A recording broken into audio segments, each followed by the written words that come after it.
Thomas and Percy are good friends, but sometimes Percy teases Thomas about being frightened, and he doesn't like that at all.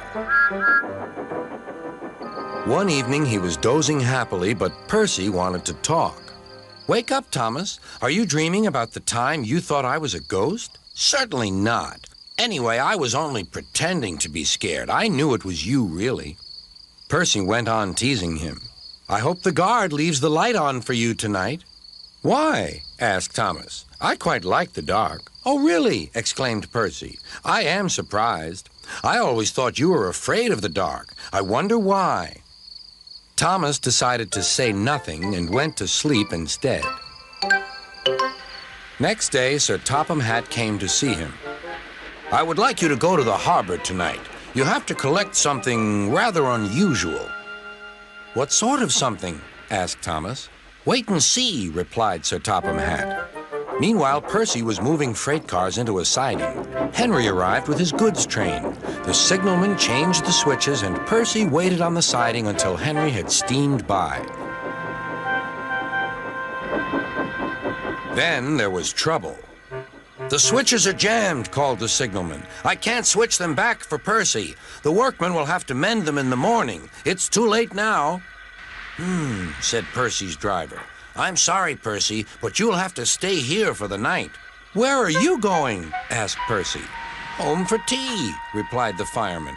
Percy was speechless. He watched as the other engines went home to the shed. Nighttime came, and Percy began to feel very lonely. "Oh, dear," he murmured. "It's very dark." Oh, what's that?" It was only an owl, but Percy didn't realize this. "Oh, I wish Thomas were here too," he sighed. Thomas was waiting for his mysterious load at the harbor. Suddenly, there it was. "Cinders and ashes," cried Thomas. "It's a dragon." "Don't worry," laughed his driver. "This dragon is made of paper. It's for the carnival tomorrow." Workmen lifted the dragon onto Thomas's low loader and put lights all around it for protection. Then Thomas set off into the misty night.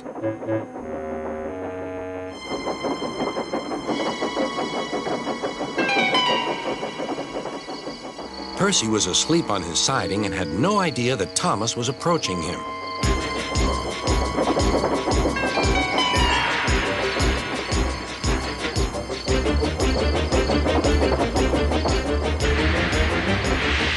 Percy woke up with a start.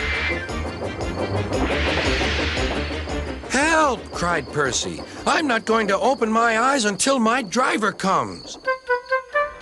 Next morning, the switches were mended and Percy puffed back to the junction. Gordon was just about to leave with the express. "You'll never guess what I saw last night."